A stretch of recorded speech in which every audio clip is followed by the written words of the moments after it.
Hey, what's up? Figured I'd do a video on feeding these guys, and they're a bunch of slobs. They damn near jump out the tank every single time I feed them, and I'm hoping that it doesn't happen again. I just threw a little bit in there, but I figured I'd show you guys a little video. Every once in a while, I like to feed them this veggie. It's pretty much almost gone now. I gotta order some more. Been feeding 3 tanks, so the 3rd tank I'm still yet to show you guys, so I gotta get there, but got the towel ready just in case they want to go crazy, make a mess. But here it is. Nope, no mess. Cool. Normally I don't keep the lid open that long. I have to close it right away, but having one hand, it's a little difficult to do this. But these guys aren't really jumping around right now, so it works out. What I have running this tank, never explained this. I have, let me turn this light on real quick. See a little bit. I have 2 Seachem Tidal Wave 110s.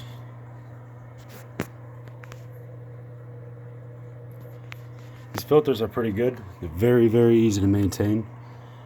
I take the whole thing apart right now for you and explain it all, but I think you guys will get the point. I pretty much do this. Pretty much I have some carbon on the top, filter floss, and then underneath it's polyfill. Underneath that polyfill I have all the biomedia, and underneath that I have more polyfill, and then I have the original sponge that came with it, and both these are set up exactly the same.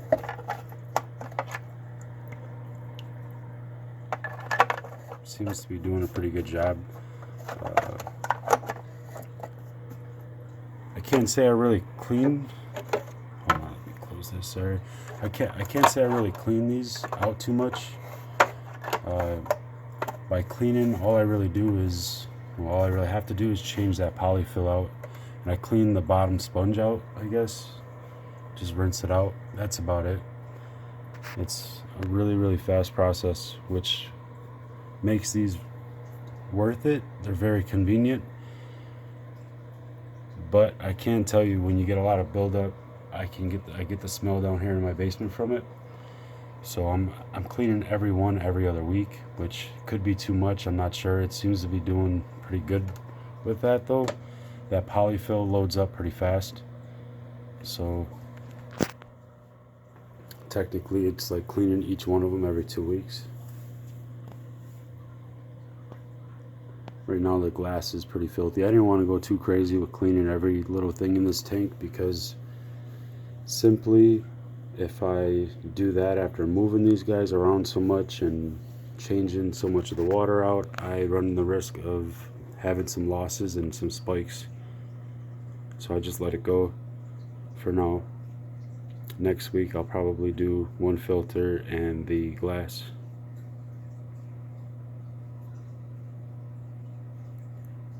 These guys love that food.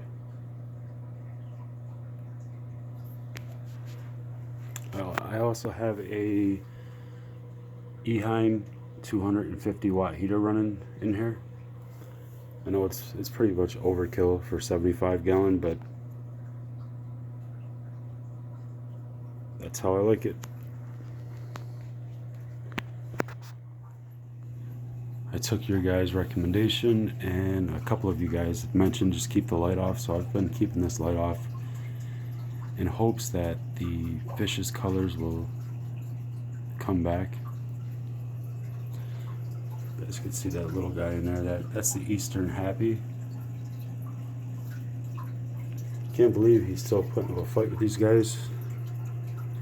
I wasn't sure how long he'd last in here, but what happened is I sent that fish over to my dad's, and the main reason is because he was fighting with a lot of the other fish, picking on them. That was a few months ago, and he gave them back because he started picking on fish in there. So I figured, let's throw them in here and see what happens. and he's been holding his own, so a lot smaller than the rest of them. The Malawi hawk loves to try to get him, but it never happens. Get a lot of reflection right now because there's not a light on in there, and the light's on in here. So yeah, I am still waiting on my aqua decor background. I'm hoping this week I will find out, probably today, later on today. It's late right now, it's like 3:21 in the morning, but I should find out soon how long it's gonna be here. Been sitting here watching all their videos, preparing and getting excited.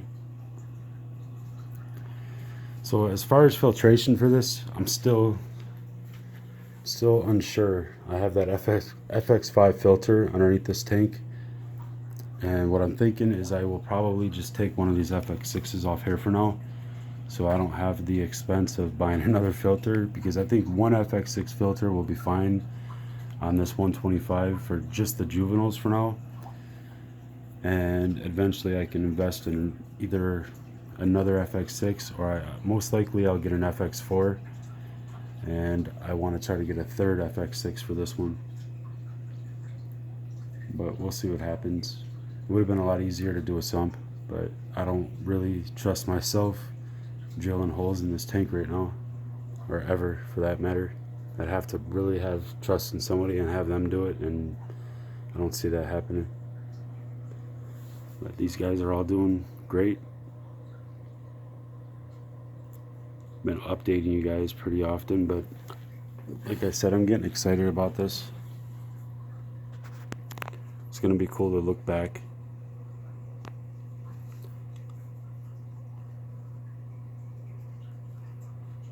I thought about moving a couple of these guys out of here and trying them with the bigger guys,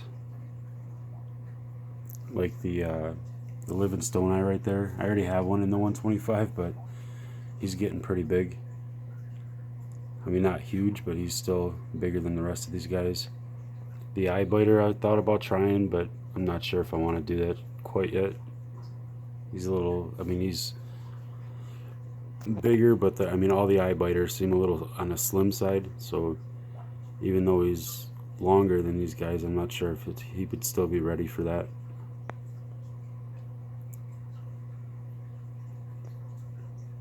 But we'll have to see. Where's that other guy? That redfin borley eye too, I was thinking about. There he is, right there. He's getting up there in size too, so I might end up putting him in there. One of the biggest fish in this tank is my Taiwan reef, which is right there. I would put him in there, but what I'm thinking is I might leave him and that female in here. There's the female. And see what I can do with the whole breeding thing. You never know. If I can get some of these guys to breed, it would be cool. They're really small still, but eventually they will. Or they'll want to.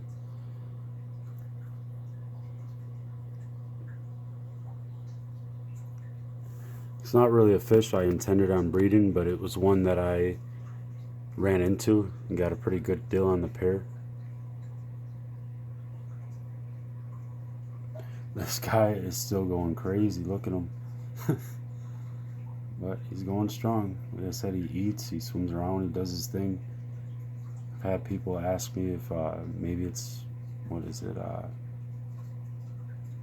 don't know. I can't even think of the name now, but there was a few different things that it could be why he's a swim bladder, but I'm not sure. He's been like this since I've had him. He's eating healthy and he's doing his thing, so we'll see what happens. He doesn't get picked on, not too much at least. As soon as I said that, he runs into the freaking female Taiwan reef. Let's see, he does pretty good though. My thing is what I was thinking at first is maybe he swims like that to make himself look bigger to the other fish, but I doubt it. I'm just gonna assume that, I guess. But alright, I will talk to you guys in the next one.